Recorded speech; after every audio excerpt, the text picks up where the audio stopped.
Hello friends, मैं S के सैनी या मैं आईसी ग्रुप में एक बार और आपका स्वागत है। और आज हम लोग पढ़ेंगे भारत में भूमि विकास बैंक। तो भूमि विकास बैंक भारत में कब और कैसे इसकी स्थापना हुई, उससे पहले हम एक बार और इस परिभाषा को जानने का प्रयास करते हैं कि भूमि विकास बैंक होता क्या है। यानी हम ये जान लीजिए कि भूमि विकास बैंक एक ऐसी संस्था है जो किसानों को इनके जमीन यानी इनके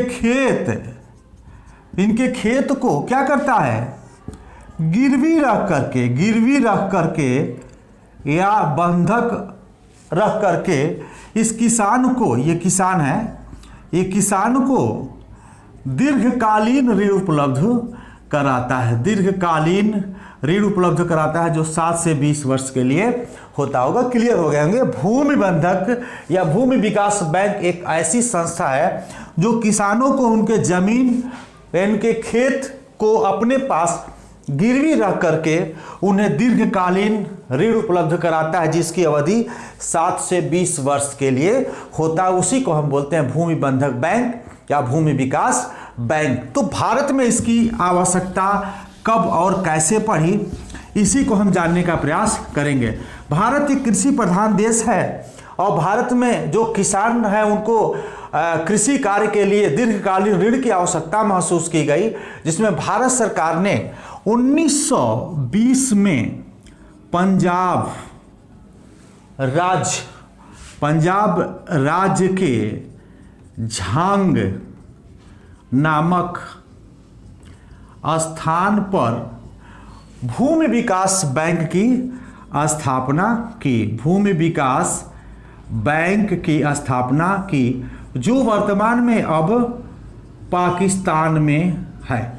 यानी ये जो पंजाब राज्य का जो झांग नामक स्थान है, ये अब वर्तमान में पाकिस्तान में है कि 1947 से पहले हम गुलाम थे। 1947 में जब देश आज़ाद हुआ तो पाकिस्तान का भी एक बंटवारा हुआ और उसी समय ये पंजाब राज्य का जो झांग नामक स्थान है वो पाकिस्तान में चला गया। उसके बाद वास्तविक अभ्युदय, अगर भारत में भूमि विकास बैंक की हम बात करते हैं तो 1929 में मद्रास में भूमि विकास बैंक की स्थापना हुई। 1929 में मद्रास में भूमि विकास बैंक की स्थापना हुई। वर्तमान में अगर हम देखें तो भारत के अधिकतर राज्यों में जो भूमि विकास बैंकों की स्थापना होती है वो 2 तरीके की होती है। मैं बताऊं कि वर्तमान में अगर देखें तो भारत के जो राज्य हैं उस राज्यों में 2 तरीके के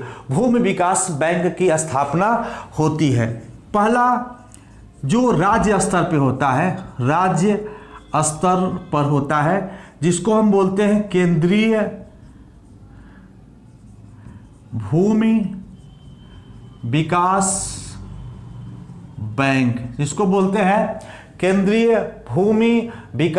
बैंक, जिसको एक और नाम से जानते हैं राज्य सहकारी कृषि एवं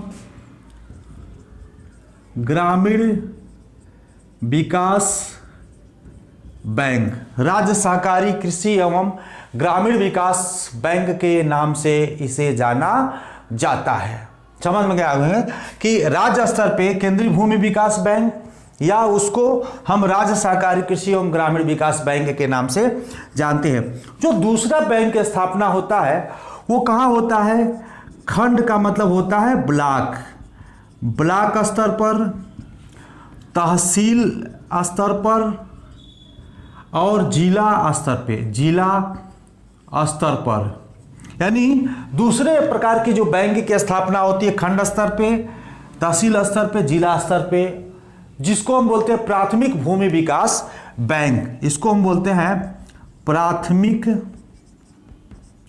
भूमि विकास बैंक। यानी जो खंड स्तर पे, ब्लॉक स्तर पे, जिला स्तर पे, तहसील स्तर पे इस तरह के बैंकों की स्थापना होती है भूमि बंधक बैंक के रूप में, उसे बोलते हैं प्राथमिक भूमि विकास बैंक। इसको ऐसे भी बोल सकते हैं प्राथमिक सहकारी, इसको एक नाम और भी है प्राथमिक सहकारी कृषि एवं ग्रामीण विकास बैंक। यानी हम देख सकते हैं कि एक राज्य में जो भूमि बंधक बैंक या भूमि विकास बैंक है उसको दो भागों में बांट दिए। राज्य सहकारी, राज्य स्तर पे केंद्रीय भूमि विकास बैंक जिसको राज्य सहकारी कृषि एवं ग्रामीण विकास बैंक के नाम से जानते हैं।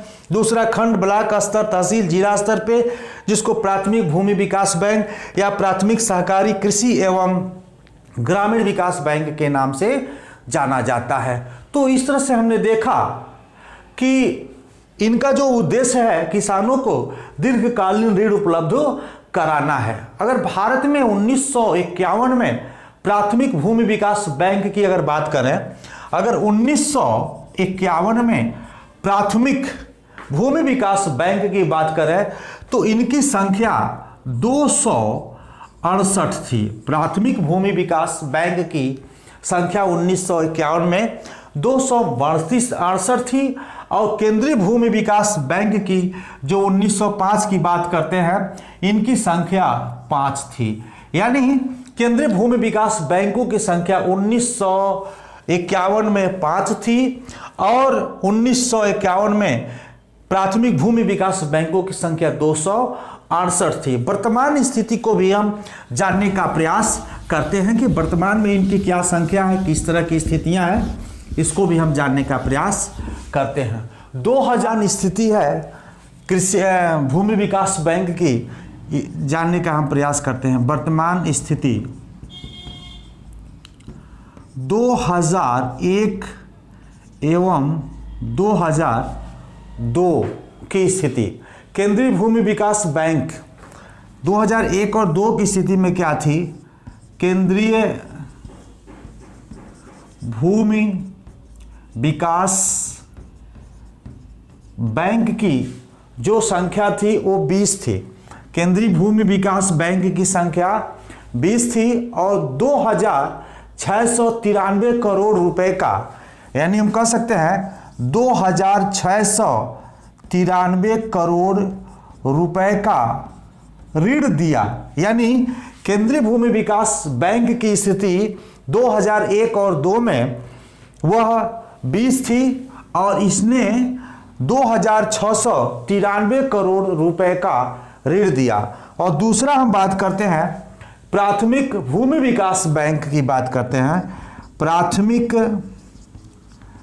भूमि विकास बैंक की जो संख्या थी वो बढ़कर के 739 हो गई।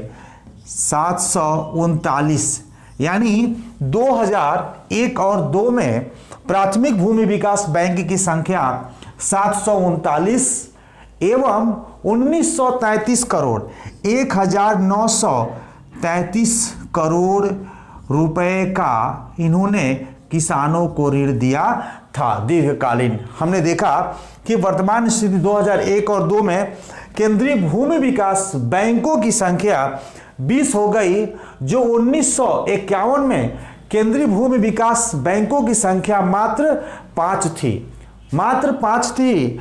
1951 की बात करते हैं, 1951 में मात्र केंद्रीय भूमि विकास बैंकों की संख्या 5 थी और राज्य प्राथमिक भूमि विकास बैंकों की संख्या हमने आपको बताया था 286 थी। प्राथमिक भूमि विकास बैंकों की संख्या कब? 1951 में। और 2001 और 2 की जो बात करते हैं तो केंद्रीय भूमि विकास बैंकों की संख्या 20 हो गई और इन्होंने 2001 और 2 में 2693 करोड़ रुपए का ऋण दिया और प्राथमिक भूमि विकास बैंकों की संख्या 739 हो गई और जिन्होंने 1933 करोड़ रुपए का ऋण दिया। आज के लिए इतना ही। नेक्स्ट वीडियो में हम इसके कार्यों का अध्ययन करेंगे। आज के